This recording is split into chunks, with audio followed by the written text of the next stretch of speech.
332 ధాన్యం కొనుగోలు కేంద్రాలను ఏర్పాటు చేసి వారికి ఎటువంటి ఇబ్బందులు లేకుండా చేశాం. అకాల వర్షాల వల్ల ధాన్యం పాడవకుండా పండిన ధాన్యాన్ని రైతులు కొనుగోలు కేంద్రాలకు తీసుకువచ్చే సమయంలో ఎటువంటి నష్టం జరగకుండా గంట గంటకు వాతావరణ సూచనలు అటు రైతులకు ఇటు కొనుగోలు కేంద్రాలకు తెలియజేస్తున్నాం. అధునాతన డ్రైయర్లు, ధాన్యం క్లీనర్లు, తగినన్ని టార్పాలిన్లు రైతులకు అందుబాటులో ఉంచడం జరిగింది.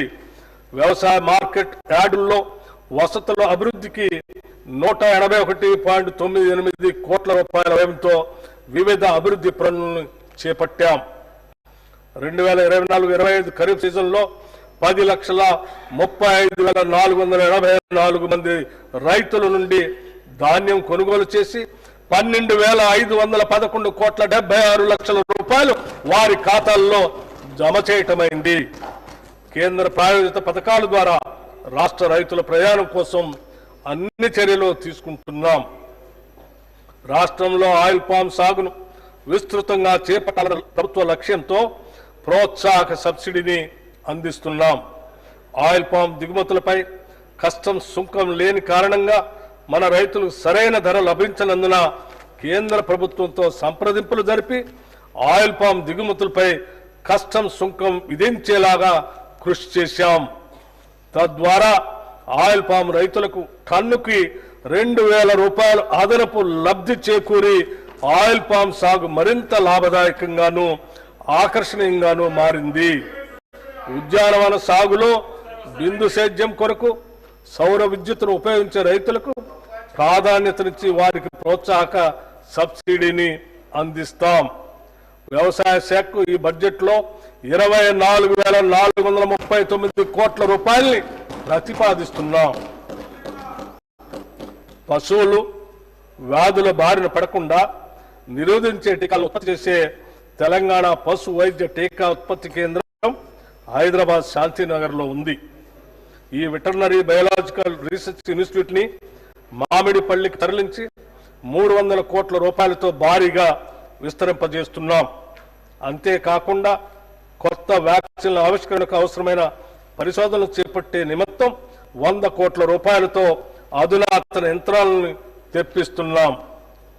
నూతనంగా ఏర్పాటయ్యే ఈ టీకాల కేంద్రంలో బ్యాక్టీరియల్ వైరల్ వ్యాక్సిన్ ప్రొడక్షన్ ప్లాంట్లు, క్వాలిటీ కంట్రోల్, యానిమల్ టెస్టింగ్ ల్యాబ్లు, R&D, యానిమల్ బ్రీడింగ్ సెంటర్ వంటి వాటితో పాటు స్టాఫ్ క్వార్టర్స్ కూడా నిర్మిస్తాం. మన రాష్ట్రం నుండి భారీగా చేపల ఎగుమతిని ప్రోత్సహించడానికి రంగారెడ్డి జిల్లా కోహెడలో ఎక్స్పోర్ట్ ఓరియంటెడ్ హోల్సేల్ చేపల మార్కెట్ను 47 కోట్ల రూపాయల వ్యయంతో నిర్మించాలని ప్రతిపాదించాం.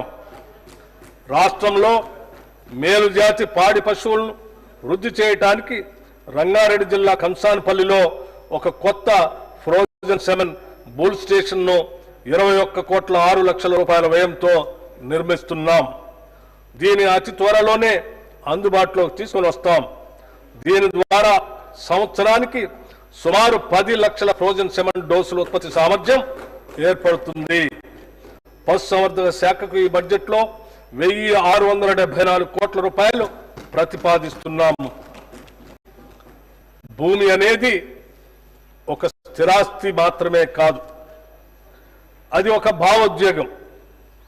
భూమితో ఉన్న అనుబంధం కన్నతల్లితో సొంత ఊరితో ఉన్న అనుబంధంతో సమానం.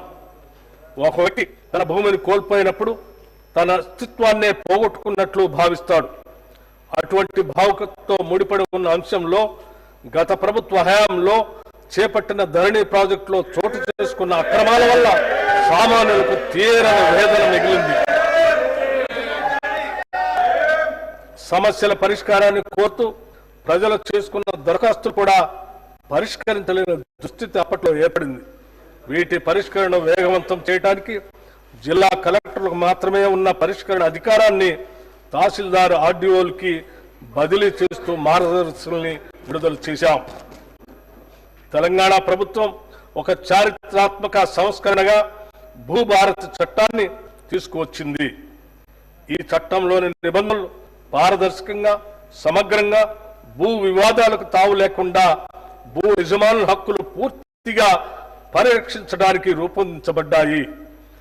డిజిటల్ మ్యాపింగ్ వ్యవస్థ, ఆధునిక సాంకేతికను ఉపయోగించడం ద్వారా భూభారతి